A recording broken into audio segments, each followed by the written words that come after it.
À l'annonce des résultats, dans le camp du oui à Trois-Rivières, les visages étaient longs. Par des poussières, le référendum était perdu. L'option du non emportera ce référendum. Je répète. Les 6 comtés de la Mauricie avaient donné au oui des majorités allant de 55 à un peu plus de 60 %. La ferveur indépendantiste atteignait des sommets. Moi, je pense pas que c'est une défaite. Je crois pas que ce soit une défaite. C'est serré.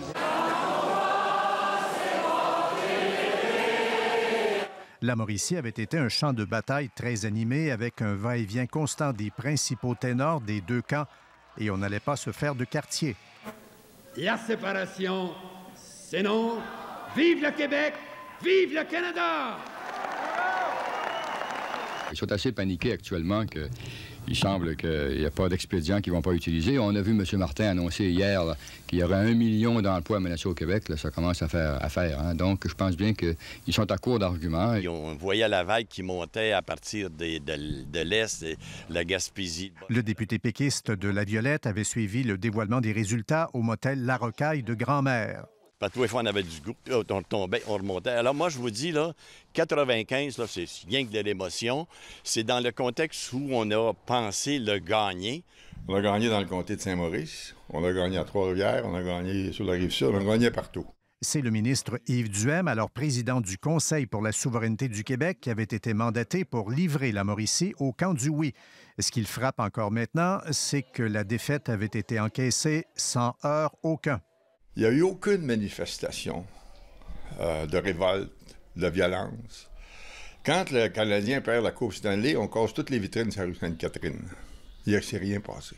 Il n'y a personne qui se réveille le matin et qui se dise on a besoin de se séparer, sinon je ne vais pas travailler. Voyant quelle tournure prenait la campagne, dans ces derniers milles, le premier ministre canadien Jean Chrétien allait être de plus en plus présent sur les tribunes. Le résultat serré l'amènera par la suite à faire adopter la loi sur la clarté référendaire.